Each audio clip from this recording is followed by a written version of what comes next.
kandi kirejo wobwenge omukoro gwo kurundana sente zo kombeka computer science laboratory broker haruma sheruka girls SSC erikushangwa muri masheruka town council Shema district gwishirwaho abantu binja barimo mujanyi mukuru miliyoni 20. As a government, we have prioritized science education, and we are proud to hear that Masheruka Girls Secondary School is planning to construct and equip a science laboratory and an administration block. As government, we will ensure that this block is supported to completion so that learners can utilize it. Nyowe nko muntu na pledginga miliyoni 5 kurwa wa Commissioner General wa Uganda Revenue Authority yampereza ubutumwa ubwa miliyoni 5 nazo nitujya kuzireta 5.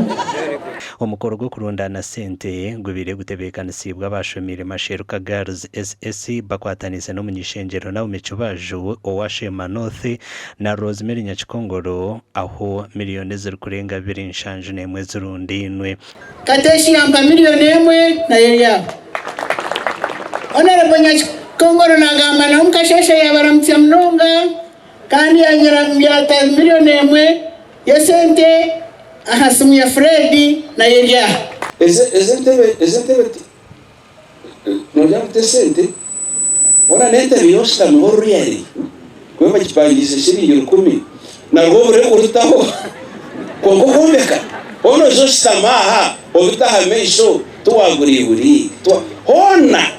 abebembezi bishomereri basimira abantu ababahire mikono kandi baraganisa kuhindura Masheruka Girls Center ya Science na Technologia omuri burenge rw'izuba. We are a strategic board, chief guest, not a nominal board, that is only committed at holistic transformation of Masheruka Girls Secondary School.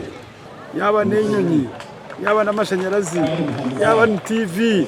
yaba telefone zezi, yaba za kamera, byona biroho aba science, technology and innovation. Kandi twinamasaba kugira ngo fundraising engage niza kutukoresha intu cyangwa munonga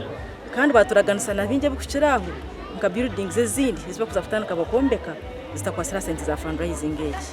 Sente ziri kurenga miliyoni 2 nshanje nemwe computer eziri kuhingura 20 obushaho bwa simenti oburi kuhingura 100 internet yabusha kumara emyaka 4 nibyo birundinwe dero muhwezi wa president n'abanywane be nibija kombekera Masheruka Girls ekizimbe kindi kandi kitongozibwe nyuma abazyo nibija kuceta Jessica Arupo Broka baba tashomere tino okwakuzo mugwebebezi tino okwakubisaho family ye tino okwakurebera abana mwe kujya gutunge ihanga rya nyensya erunji muno ncenda umwana w'umwici atungo bwegese kandi areberwaje akureje kandi tino kwara akureje tutabombe ki